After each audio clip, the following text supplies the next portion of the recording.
Now for the welcoming note, I would like to call Dr. Muhammad Shahid Amin, 4th World Chair of the International Human Rights Commission.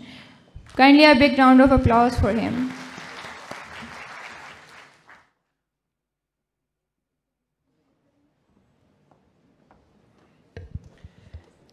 Bismillah ar-Rahman ar-Rahim. Ladies and gentlemen, young fellows, Excellency the Foreign Minister, Honorable the President of the Islamabad Chamber of Commerce, Honorable the Consul of the Romanian Republic, Honorable the Consul of the Slovak Republic in Pakistan, ladies and gentlemen, and especially my dignitaries, my fellows, my colleagues, and my friends at the Zoom link, Her Excellency President Rosalia Arteaga of Ecuador, and then Her Excellency President Amina Firdaus Ghoreb, and Prime Minister Jalnanath Khanal, Prime Minister Rui Dato Barros, Her Excellency Maria Fernanda Espinosa, the President of the 73rd General Assembly, Foreign Minister Adnan Mansour, Deputy Foreign Minister of Kosovo, Her Excellency Tetu Sapija, and former leader of the opposition of Uganda, Ms. Winfred Kazia, Minister for Youth of Ethiopia, Felsen Ahmed, His Excellency Ambassador Permanent Representative of the Slovak Republic, Ambassador Michael Maillard, Ambassador Nader Shah of Lebanon, Secretary General of the International Human Rights Commission joining us from New York, Ambassador Nadeem Abid Malik, Deputy High Representative of the International Human Rights Commission from Geneva, Ambassador Dr. Hassan Boussaid, and the other youth, those who are online and watching it this event. Good afternoon and good evening, both together, because you are here from the afternoon. Excellencies, as today, everybody knows that today is the International Day of a Youth.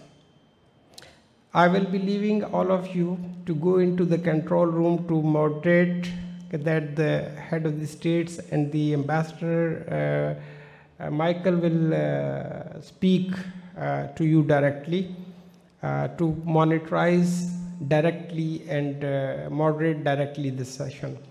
Before the Excellency Foreign Minister will be awarded today as the pioneer of the youth in Africa. So I will be keeping cut short. Youth Day message is a very clear and louder for everyone, for every nation. Same as to the Pakistan, that we have to invest in youth for a better future. We have to make them a place they deserve.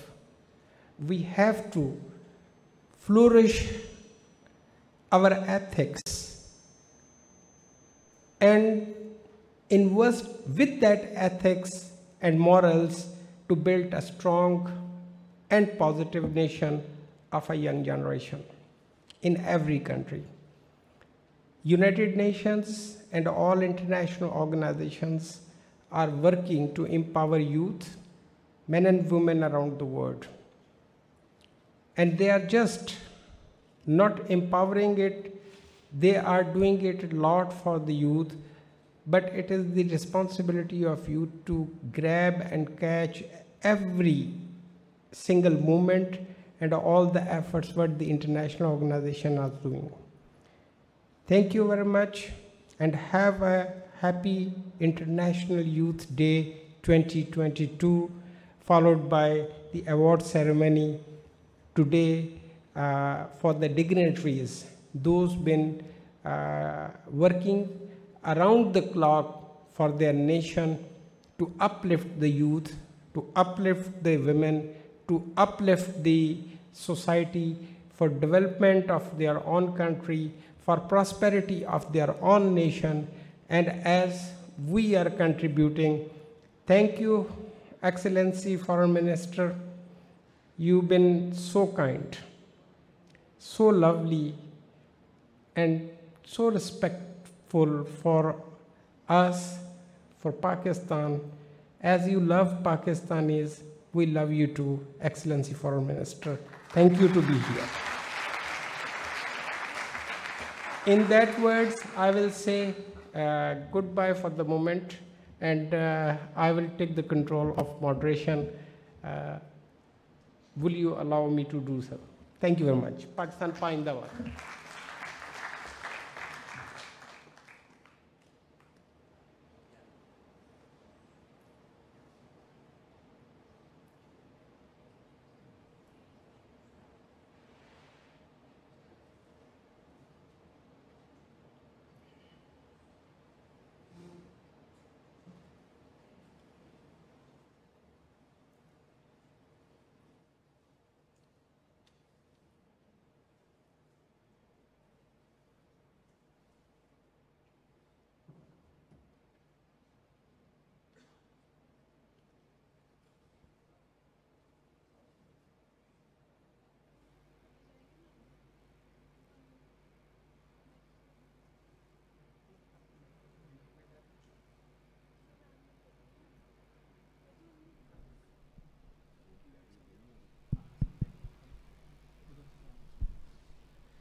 Ladies and gentlemen, you are hearing me from here.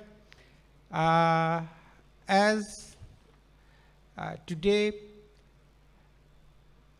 our special guest is the Foreign Minister of Republic of Togo,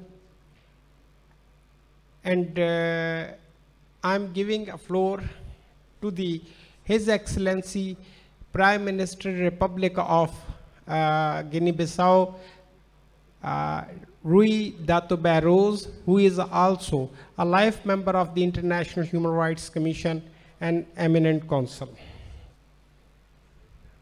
Excellency, for Prime Minister, the floor is yours. Thank you. Your Excellencies,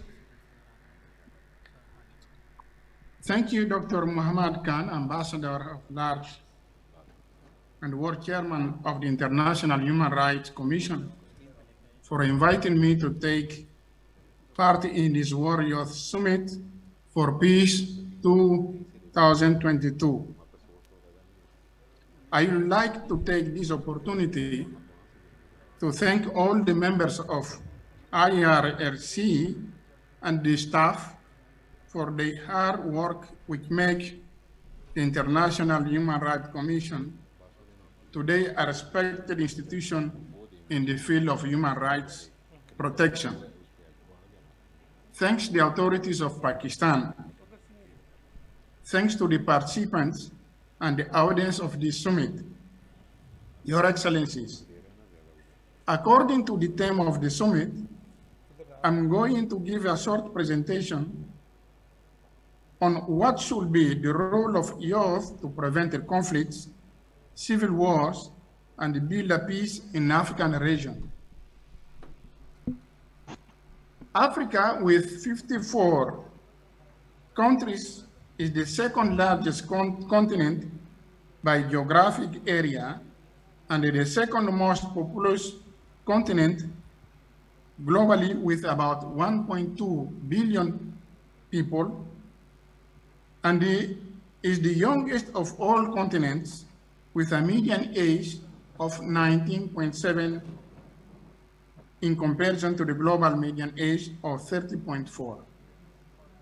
By 2030, young Africans are expected to make 42% of the world's youth, and they recognize this need. The African Union Commission has worked to build an evidence base of youth-specific data across a wide range of sectors to assist policymakers to make targeted investment and design effective intervention for youth Africans. Dear participants, since the early 90s, there have been a significant transformation in political system in many African countries where everyone adhered to the idea of installing democracy and multipartyism without trying to find out how it works. And when anyone who tried to oppose it was targeted. Democracy is considered by many to be the panacea for all problems in Africa. And 30 years later, we find that despite a regular election, the living conditions of the population have not changed satisfactorily. Political parties emerged, some with ethnic overtones, corrupt political leaders emerged, and the vote buying replaced the pressure on citizens in the area of single party. In the name of democracy in Africa, elections are not enough to guarantee democracy and the better governance, and a healthy democracy must include such other features as government accountability, responsiveness, youth participation, respect for human rights, and the rule of law. There is no doubt that Africa needs development and well-being for its people. And despite citizens agree on the idea that democracy is preferable to any other form of government, but maybe the Western-style democracy is not suitable for the African context. And when citizens lose confidence in a democratic government to meet their expectation, democracy loses credibility and support. Perhaps Africa needs to rethink a governance model that better adapts to its reality and to its people instead of imposing on them a system that they do not understand and they cannot define within conflicts sometimes. Dear participants, young people and the youth organization as indispensable partners in any peace political process, including them as a part of response to tackling conflict situation as well as major global challenge. The youth is important in the development of democracy in Africa because they will be our future. Today, they might be our partners, and tomorrow they will go on to become leaders. 60% of African population is younger than 25 years, so they can play a very important role to build democracy, peace, and prevent conflicts. Youth must be given equal opportunities and all the facilities, and also encourage them to take the challenge to achieve success, because young people are motivated to take part in political violence by multiple factors that include a sense of hopelessness, frustration, and the anger that come with perceptions of injustice. For example, unequal access to education and the quality of education can become source of frustrations, feelings of injustice, and the grievance that can all increase a society risk of violent conflict. Dear participants, peace and security mean much more to young people than just the absence of violence or the end of violent conflict. They require positive visions of free and democratic societies that support development and dignity and address social, political, and structural inequalities. No lasting peace agreement can be reached without the positive involvement of the youth. Yet, the potential and the contribution of young people to effective conflict regulation and the peace building must be received as a support. Youth need to build network and the initiative with young peace builders to lead initiative and create opportunities and to be more active and conduct more audible advocacy for a stronger involvement in political process. Involving young people in politics and the society is not merely a question of inclusion, but one that is vital for economic growth, innovation, peace and security, and the build democracy. It is important that youth is involved in decision making. Young people are contributing daily to the benefit of their communities and the nations across Africa. Involving youth merely in peace process is thus not enough. They should be actively engaged in all political process and the decision making that affects them and the society. In particular, when it's come to the global challenge, such as climate change, human rights, or sustainable development goals. Thank you.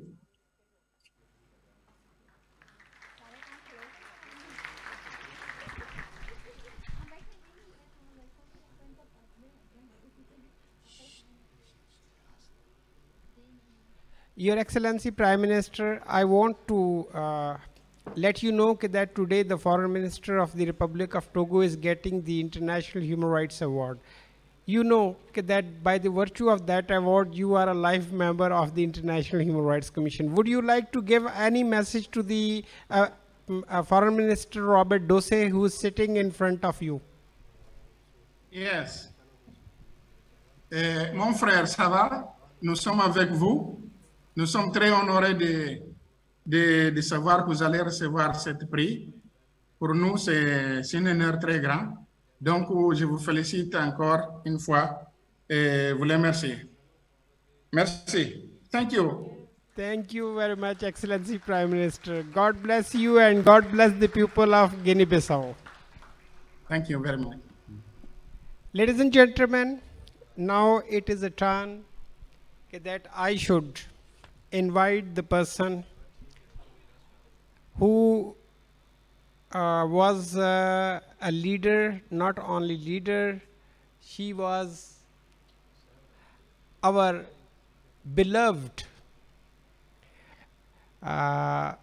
women leader, and let me ask Her Excellency Maria Fernanda Espinosa, President of the 73rd General Assembly of the United Nations, second woman in the history of 75 years of the UN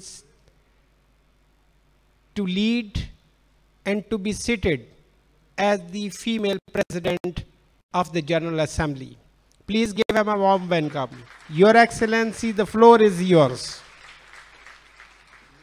Thank you so much, dear Ambassador. I've been following with great interest this incredible moment. Thank you to the International Human Rights Commission, to Pakistan for inviting me to share this fourth World Youth Summit for Peace. And I am an old-timer here. As I said last year when we held this summit, I cannot think of a better way to commemorate International Youth Day than by reflecting on the situation and challenges facing present and future generations among these amazing speakers and young change makers, of course. And we together, we offer an incredible cosmopolitan, internationally oriented, open-minded, solidarity-based view of the current global challenges. And the previous speakers, of course, were very clear about that. And this year's theme is precisely intergenerational solidarity and creating a world for all ages. Therefore, I have to say that I'm delighted to have the opportunity to share with you some thoughts, but to learn and hear from these young advocates ideas and you know, the very bright minds that they have, and so we can collectively shape what I see as a post-pandemic bright future where no one is left behind.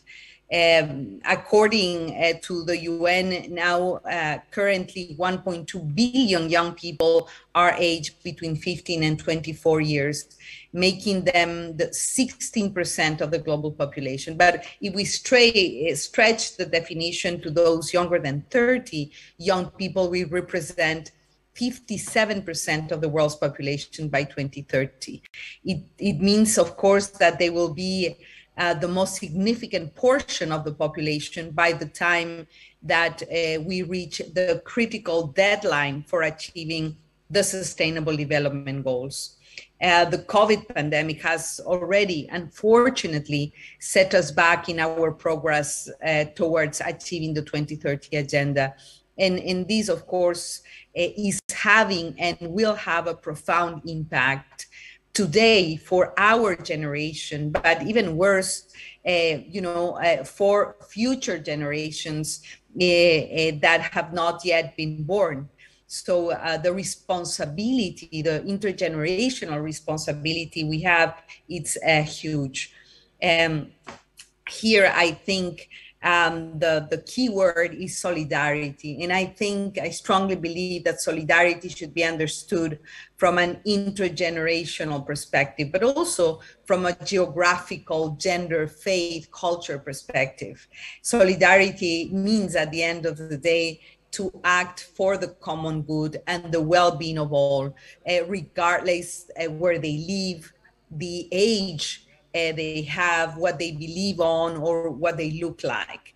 So I would like here to share a piece of good news. A few weeks ago, the UN General Assembly adopted a resolution declaring access to a clean and healthy environment a universal human right. And this is considering that the environment's health will affect not only present, but also have profound implications for the generations to come. And I'm highlighting this resolution because it's a very promising precedent for a global policy that considers intergenerational solidarity and embraces the Earth system as an indivisible common good, as what I call a scaffold for our own survival as a species. Nature becomes here our life supporting system. So what is clear here is that to ensure intergenerational environmental justice, we need absolutely to overcome this individualistic, short-term, cumulative model that privileges capital gains over planetary welfare and the well-being for all. So this is perhaps, I think, the best tribute we can pay to younger generations and the ones to come. However, to live in a healthy environment will only be possible if young people are involved in political decisions to tackle the existential crises of today, such as poverty, inequalities, climate change, and of course, to prevent future potential crises. Young people must overcome age-related barriers in various spheres of their lives, such as the issue of employment, which is critical, political participation, health, access to justice. And let's talk only very briefly, because I know that time is short, about unemployment among young people. I think this is one of the most critical issues.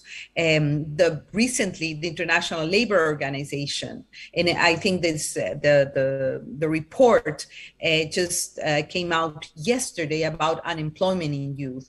And basically, the report from ILO confirms that the COVID-19 pandemic has hurt young people more than any other age group.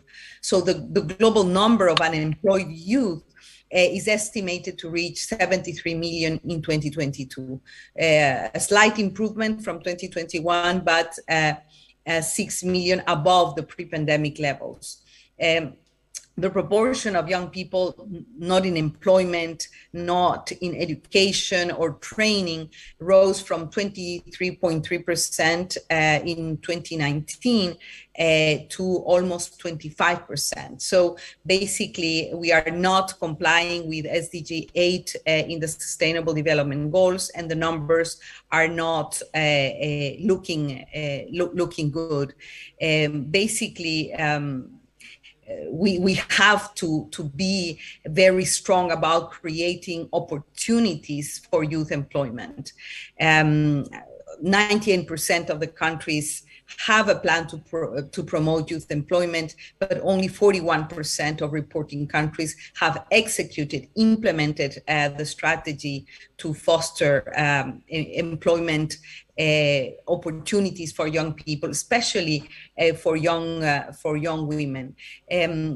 We have, of course, opportunities. In September 2023, the UN 193 member states are expected to convene a summit of the future to adopt an ambitious, action-oriented, and tangible declaration that will improve global governance in the most important pillars of peace and security, sustainable development, and human rights. The summit of the future next year will be an opportunity, of course, to gather the best talent and resources, new voices, the tools, the networks, the knowledge, the institutions to deal with the current pressing issues.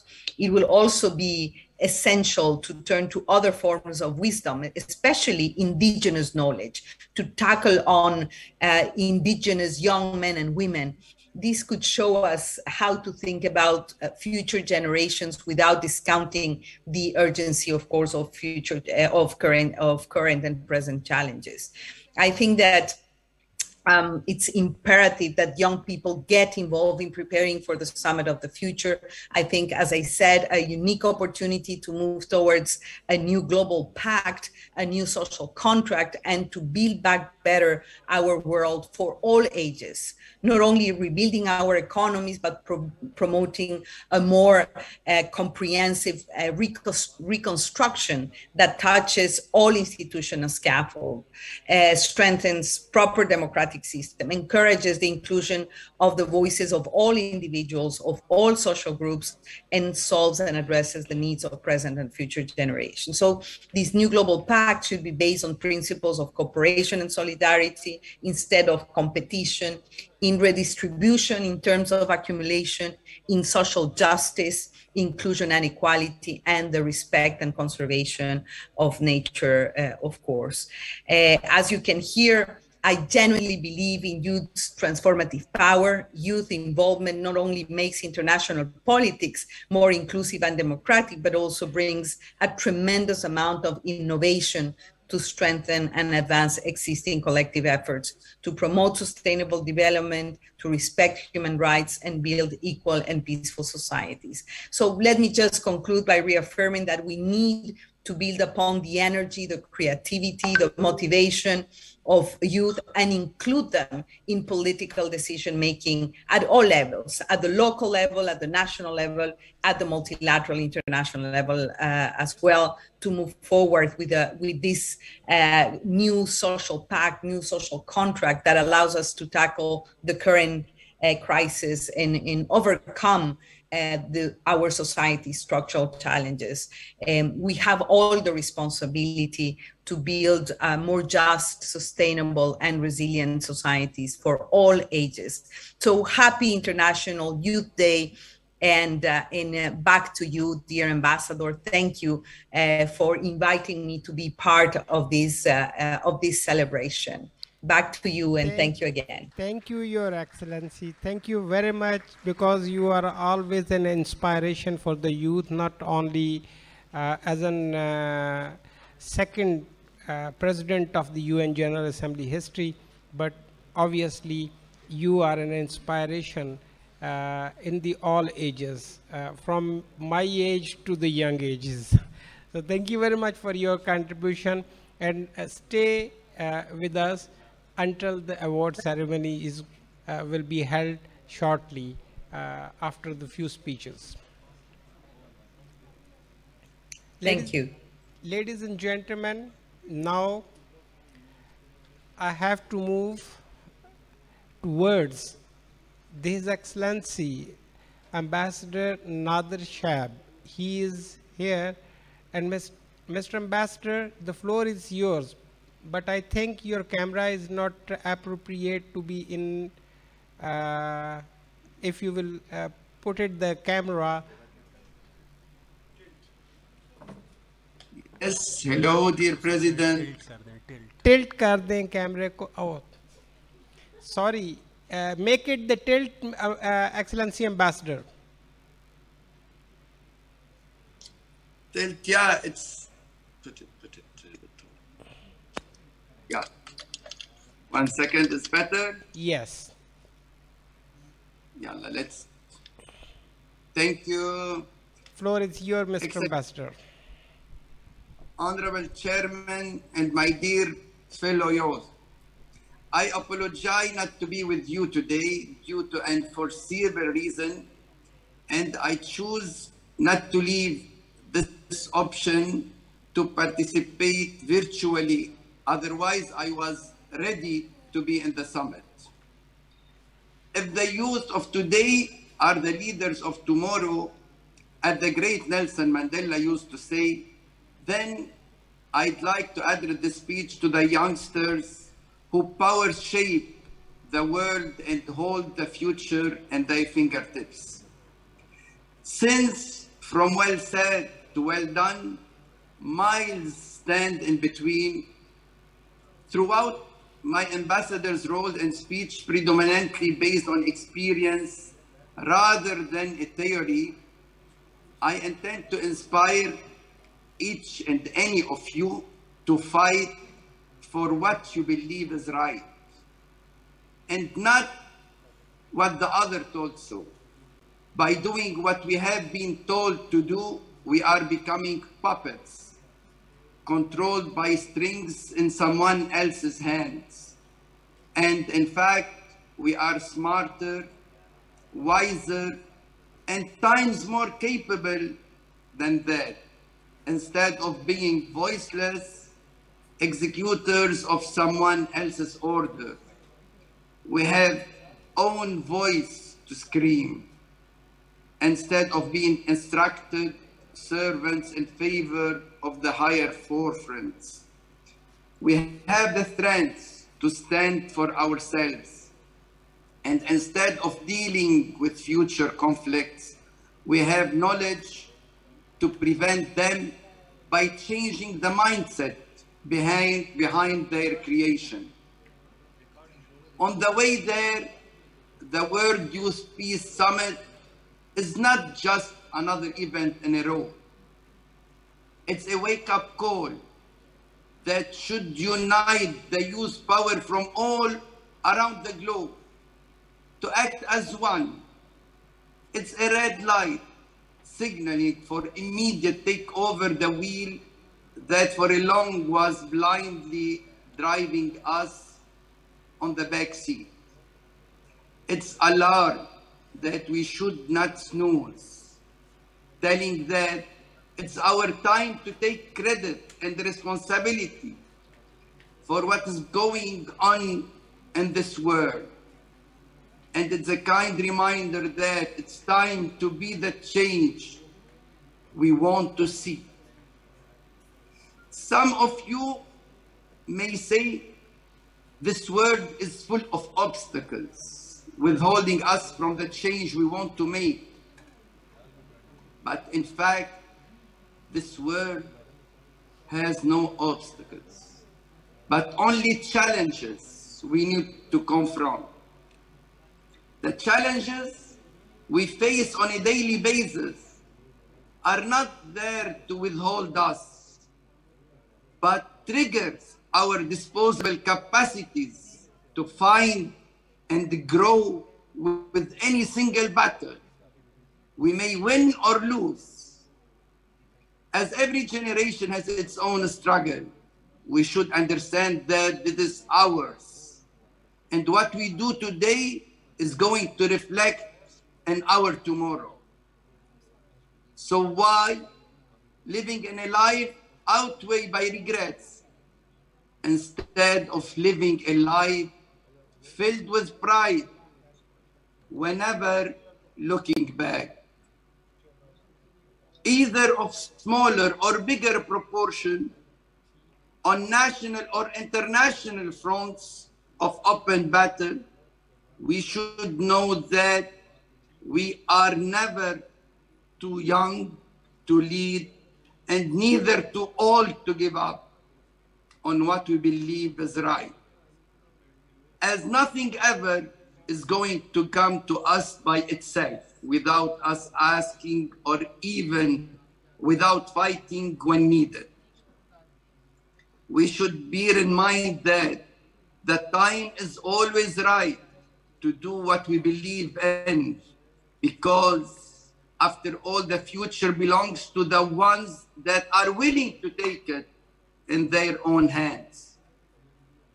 The outcome of the battle we fight not necessarily are going to be happy ending, and sometimes are not going to end in our lifetimes. But no matter their outcome and line, it's our thing to run. Or if not able to run, then walk. Or not able to walk, then scroll the battle. But whatever we do, we have to keep on moving for a better world. That's the challenge. Because after all, a journey of 1,000 miles starts with the smallest move forward. By knowing that injustice anywhere is led to justice everywhere. One of the battle worth dying for is the battle for a peaceful world. of equal opportunities for all.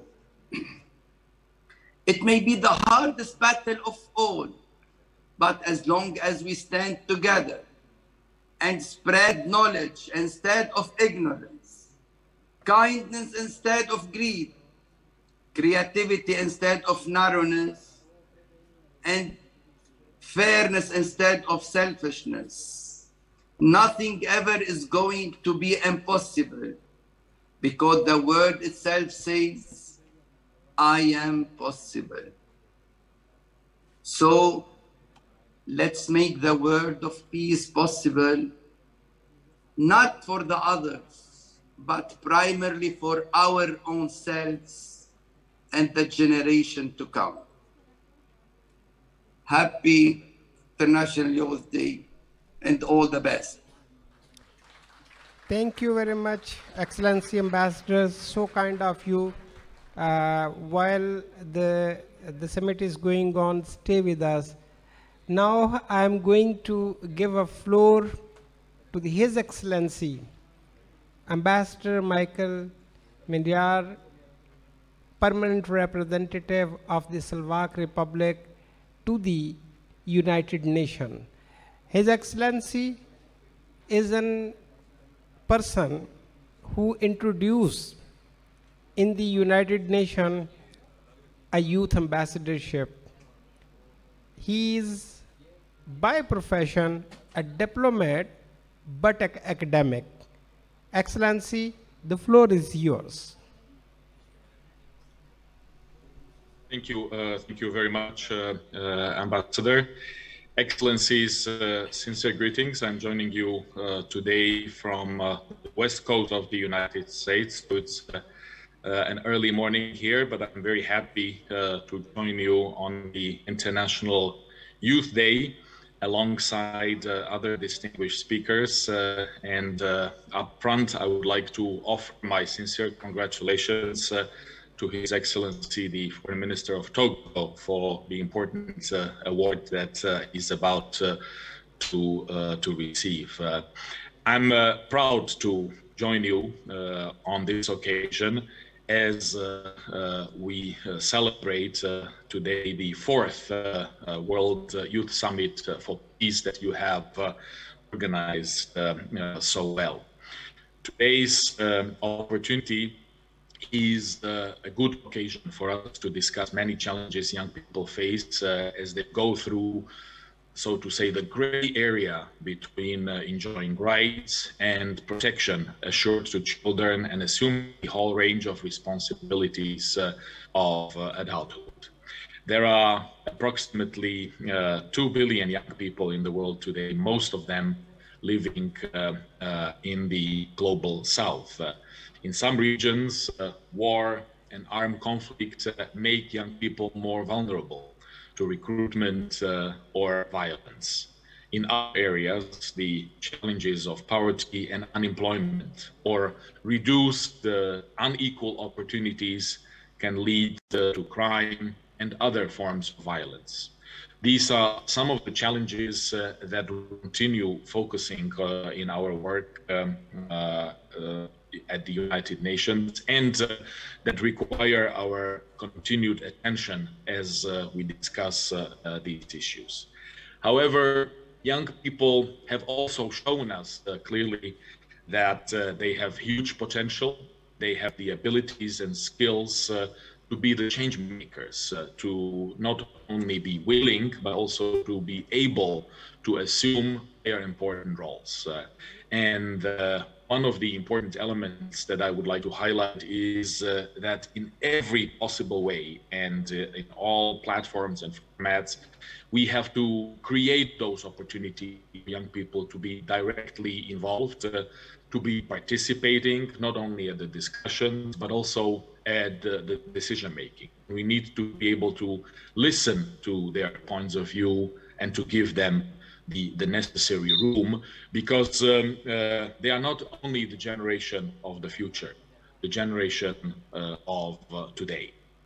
Young people really are an enormous force of creativity, passion, and are often bolder in finding solutions and bringing positive change to important global issues, such as climate change, inequalities, but also conflict and global health, which are really at the center of our attention today. Excellencies, young people also have an important role that they play in addressing migration. Today, as we all know, they make up the largest generation in history, and they also really importantly contribute to building our societies in different contexts. Young migrants, however, are often even more vulnerable to human trafficking and challenges that are connected to forced labor or other criminal activities. And this is something that obviously also needs to be at the center of our attention. We have seen that also children have been vulnerable in the migration context, and this is something that is completely unacceptable. Every child has the right to protection against violence, abuse, and any form of exploitation.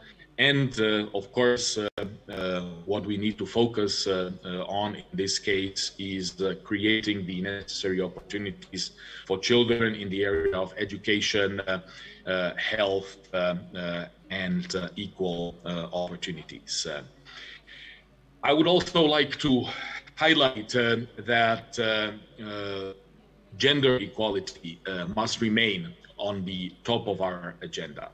A new generation of young women and girls are leading the gender equality movement, as well as other social justice causes that affect their lives personally. Yet they often face multiple barriers or disadvantages that include violence, limited or unequal access to resources, knowledge, information, networks, and job markets, as well as early marriage and childbearing in many countries. These multiple forms of discrimination are due to persistent inequalities, in some cases discriminatory laws, or certain stereotypes that need to be addressed. And we need to ensure that every girl has the appropriate opportunities for education and for well-being. The COVID-19 pandemic has taught us some important lessons. In some cases, it has further deepened some of these inequalities, but at the same time, we need to see the opportunities that have been created through digital education, through better access to information, to opportunities, which of course also needs to be harnessed. I really would like to highlight also the importance of digital education, not as something which replaces formal education opportunities, but which is an important addition to the basic rights. Which brings me to Universal Declaration of Human Rights that really has given the UN a special responsibility to also advance all rights, civil, cultural, economic, and social ones for all. As has already been mentioned by my dear colleague and friend, Maria Fernanda Espinosa, former President of the General Assembly, the recent adoption of General Assembly resolution that establishes right to healthy environment as a basic human right is a major and important step forward. So part actually of the human rights toolbox that available and that we need to fully utilize. Our shared human rights values offer a way through, And young people are in the lead also in this important context. Everywhere they are marching against corruption, repression, inequality for human rights and human dignity. Young people are in the lead to address also climate emergency, which poses a serious threat to human rights and human lives. Young people are leading the way in linking denial of their rights and raising populism, xenophobia, and discrimination of all kinds. When young people get involved in political processes, but also in peace and security, social transformation, cultural endeavors, or sustainable initiatives, it really makes a huge difference. All of those causes are more likely to thrive and succeed. Excellencies, let me conclude by also mentioning the issue of repression of human rights defenders. Young activists often experience retaliation or even retention for speaking out. It reflects a broader trend that is also unacceptable. And we need to join our efforts collectively to make sure that the work of human rights defenders remains essential to all our efforts for peace and inclusive and sustainable development. So happy International Youth Day again, and I wish this important event full success. Back to you, dear Ambassador Khan. Thank you very much, Your Excellency Ambassador.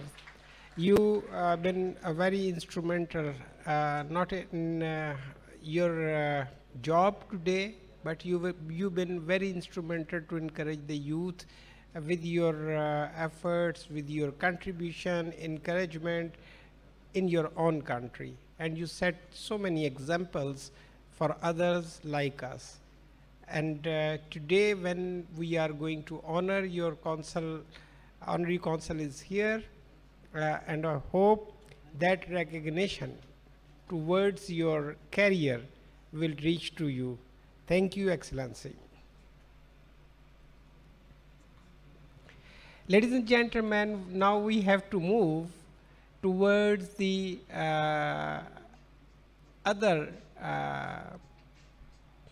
our honorable guest, and our honorable guest is at this moment our Deputy High Representative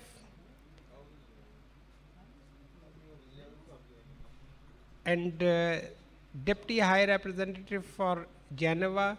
I think I am not seeing him. So that floor I am giving to three speakers, but very short, because you are the young people, and here young people want to listen to you. So the first, Liliana, the floor is yours, but you have a very short time to speak. Perfect. Mr. Ambassador, thank you very much for such a warm welcome. Your Excellency, distinguished guests, ladies and gentlemen. Well, Global Peace Index announced that due to the war in Ukraine and the post-COVID economic uncertainties, peace has declined to its lowest level in 15 years. This result may seem alarming, given how great a leap in technology and science we have all managed to make. This year also marks 77 years since the end of the Second World War. This conflict, which claimed millions of lives on European soil, is firmly written in history. However, in 2022, young people, are still dying because of the violence, and the area of conflict around the whole world remains significant. This year, on 24 February, Europe froze. Russia has invaded independent Ukraine. More than 5 million refugees from Ukraine has crossed the Polish-Ukrainian border since this exact day. There are mainly women, youth, and children. Thousands of defenseless civilians have lost their lives and homes. Projections from the International Bank of Ukraine showed that the Ukrainian GDP may fall by around 37.5% at the end of the current quarter. And why did it happen? Why did Russia attack an independent state? Well, actually, there are no rational reasons why Russia attacked Ukraine. And this fall and winter, Russia will undoubtedly use the energy resources on which the West is so reliant as a weapon. Well, I would like to say that the war now is undoubtedly more chaotic and dangerous than it was before the Russian invasion of Ukraine on several levels, on political, military, social, economic, and energy. The Ukrainian President Volodymyr Zelensky stressed that Russia had hit the bottom in the global history of terrorism. And I think that we need to start thinking about the consequences of Russia's aggression war against Ukraine for stability in other regions of the world, like, for example, Africa. The food crisis in Africa, where tens of millions of people, of young people, already live in extreme poverty due to the COVID-19 pandemic, armed conflict, climate change, and economic issues, to get worse as a result of the price increase brought on by Russia's invasion of Ukraine. Ukraine cannot export grain, and Russia additionally mines farmlands. This war is not just a problem for Ukraine, it is a problem for Europe, it is a problem for Africa, for Asia, and indeed for the whole world. However, the domino effect can still be stopped. The future is in the hands of the youth, in our hands, and I would like us to stay today with the words that everyone is and should be entitled to peace. And this is what we should all strive for. Thank you very much, Ambassador, for your invitation, and happy International Youth Day to all of the young people present. Thank you very much, Liliana. The floor is with you, Ms. Roshni Batrai from Nepal. Few words.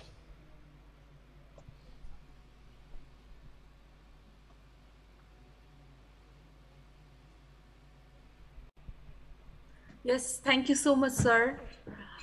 I would like to welcome all the excellencies around the world as Secretary to the Department of International and Foreign Affairs of International Human Rights Commissions.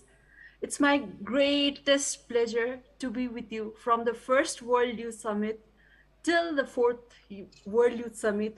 Hope it goes till 20, 30, 40 until I live. So this year's theme for International Youth Day 2022 is Intergeneration Solidarity, Creating a World for All Ages. So basically in every country, we can see that the old leaders who have been ruling the countries for ages are still ruling. They are implementing different rules, which is very difficult for youth, women, children, and all the ages to cope up with. It's very difficult that we, being a youth, are asked for experience, education, and even if we have experiences, then still we need the whole, to go through the process. And in a third world country like us, in Nepal, we are asked to get a job, we need to pay bribes. So you can think about the situation. Like the former minister, he told that it's very difficult educational system in Nepal. Yes, we Nepalese face a tough education system, which is not implemented in today's world in any country. Our education is invalid in other country. So you can think about our situation. So there is so much of brain drain going on in the country, and the countries are not able to develop because the good brains are being drained to the like US, Australia, or maybe Europe or other countries. And we third world countries have to utilize whatever the brain we have for the development of our country, which is not sufficient, and we have to hire the people and very expensive labors from other countries. So we youth should be given opportunity in our country, locally, remotely, in such a way that all the effort, energy goes to our country. We should be given chances. We want advice from the old age leaders, but we want them to retire. We want their advice, we want their suggestion, but we want youth to lead the country. If only youth can lead the world, see how full of energy, sustainable and peaceful the world would be. There are situations that being a woman, we are discriminated for being a woman. Just because we are a woman, we are discriminated. So we want a world where women can walk freely, wearing whatever they want, even in the dark of the night. Children can get food enough so that they can fall asleep. We want war to be stopped. We want peace. We want education. We want job. But there isn't a situation. And we are forcefully we are made to choose the job that is available, not that we want. So let's hope this 2022 and this World Youth Day brings a message to everyone that we youth are capable, we have power, we have encouragement, and we are educated. And we can lead not only the country, we can lead the world. We are the youth. Thank you so much. Thank you so much. And happy International Youth Day. Thank you. Thank you, Roshni, for your speech. More than complaints. But yes, this is a word.